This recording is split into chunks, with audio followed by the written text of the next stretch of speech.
अपने आराध्य ईश्वर के प्रति अटूट आस्था सबकी होती है, आपकी भी होगी। लेकिन किसी बड़े देव स्थल पर आप हर रोज मौजूद रह सकें, ऐसा कम ही संभव है। लेकिन अब आपकी आस्था के प्रकाश किसी भी मंदिर में प्रज्वलित हो सकेंगे, वो भी आपकी बिना मौजूदगी के भी। आप दुनिया के किसी भी कोने में बैठकर ठीक उसी मंदिर में अपने दिए जला सकेंगे जहां से आपकी आस्था जुड़ी है। सुनने में थोड़ा अजीब लग रहा होगा और मन में सवाल भी उठ रहे होंगे कि आखिर कैसे किसी दूसरी जगह पर रहते हुए अपने चहेते मंदिर में आपके दीपक जलेंगे, वो भी आपके हाथों से। तो चलिए बताते हैं। नमस्कार, मैं हूं महिमा शर्मा और आप देख रहे हैं आज की खबर। दरअसल गोरखपुर के नन्हे वैज्ञानिकों ने एक ऐसा नायाब तरीका इजाद किया है जिसकी मदद से आप घर बैठे किसी भी मंदिर में दिए जला सकेंगे।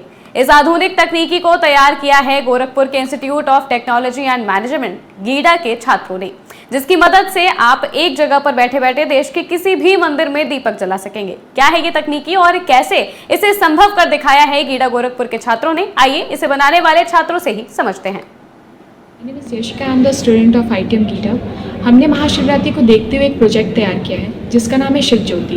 ये वायरलेस दिया है जो कि 2 दिया होता है। एक दिया हमें अपने पास रखना होता है, एक दिया हम कहीं भी रख सकते हैं। इसका फ़ायदा ये है कि हम जैसे कि आप देखते हैं कि हम लोग कहीं घूमने जा रहे हैं तो घर में ऐसा होता है कोई है नहीं तो दिया हम लोग जला नहीं पाते हैं। तो अगर हमारे पास एक दिया है, हम उसको जलाते हैं तो वायरलेस है, वो कनेक्शन के थ्रू अपने आप दूसरा दिया भी घर में जल सकता है।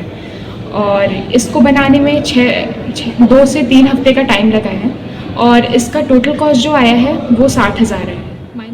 AI शिव ज्योति नाम की इस तकनीक का सफल परीक्षण किया गया है जिससे दूर बैठे भक्त भी मंदिर में अपनी आस्था प्रकट कर सकते हैं। आदित्य, अंशित, मेराज हुसैन, यशिका सिंह और आरुषि श्रीवास्तव इन छात्रों ने मिलकर इस प्रोजेक्ट को तैयार किया है। ये AI आधारित दिया वायरलेस तकनीक और वॉइस कमांड से संचालित होता है जिससे भक्त अपने स्मार्टफोन या फिर विशेष शिव ज्योति दिया की मदद से मंदिर में मौजूद दिया जला सकते हैं। छात्रों के मुताबिक इस तकनीक को विकसित करने में 1 हफ्ते का समय और लगभग 60,000 रुपए का खर्च आया। इसे बनाने में पीतल का दिया, electric spark circuit, Android phone, radio transmitter, receiver, 3.7 volt battery, internet और ब्लूटूथ मॉड्यूल का इस्तेमाल किया गया है।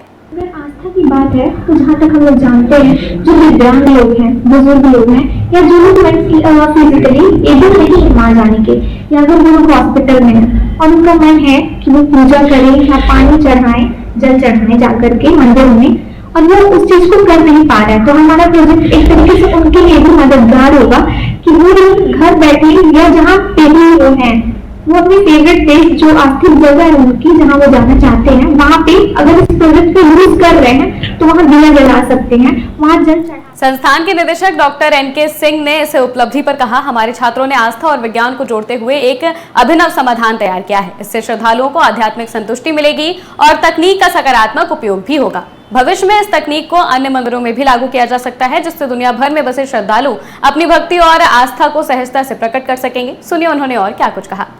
जी सर, हमारे संस्थान के बच्चों ने एक AI तकनीक का उपयोग करके एक ऐसी दिया बनाई है। उस दिया के 2 पार्ट हैं जिसमें अगर किसी व्यक्ति विशेष की ऐसी श्रद्धा रहती है कि हमें उसी पर्टिकुलर मंदिर में हमें पूजा करनी है तो उस दिया के पहले वाले पार्ट को उसी पर्टिकुलर मंदिर में रख देगा और दूसरे पार्ट को अपने पास रखेगा। तो चाहे रिमोटली वो कितनी ही दूर हो मंदिर पर, इस दिया को अगर जलाएगा तो उससे कनेक्टेड जो दूसरी दिया है जो मंदिर में रखी हुई है, जहां उसकी श्रद्धा है जलाने की दिया, उस जगह पर दीपक को जरूर जल जाएगा। इस तकनीक का उपयोग करके ऐसा भी हम कर पा रहे हैं कि अगर किसी को जल चढ़ाना है, उसकी श्रद्धा यह है कि भगवान को हम जल इस टाइम पे इसी मंदिर में चढ़ाएंगे, तो वो कितनी भी दूरी पर होगा, अगर वहां पर वो जल चढ़ाएगा रिमोट टाइम पर, तो भगवान के मंदिर में उसी टाइम पर उसको यहाँ भी जल अर्पित हो जाएगा। ये श्रद्धा से जुड़ा हुआ विषय है और शिवरात्रि को ध्यान में रखते हुए बच्चों ने बनाया है। इस मौके पर संस्थान के अध्यक्ष नीरज मातनहेलिया, सचिव श्याम बिहारी अग्रवाल, कोषाध्यक्ष निंकुश मातनहेलिया और संयुक्त सचिव अनुज अग्रवाल सहित सभी शिक्षकों ने इस उपलब्धि पर छात्रों को बधाई देते हुए प्रसन्नता व्यक्त की। साथ ही इससे दूसरे छात्र भी प्रेरित हो रहे हैं। फिलहाल के लिए बस इतना ही। आप देखते रहिए आज की खबर।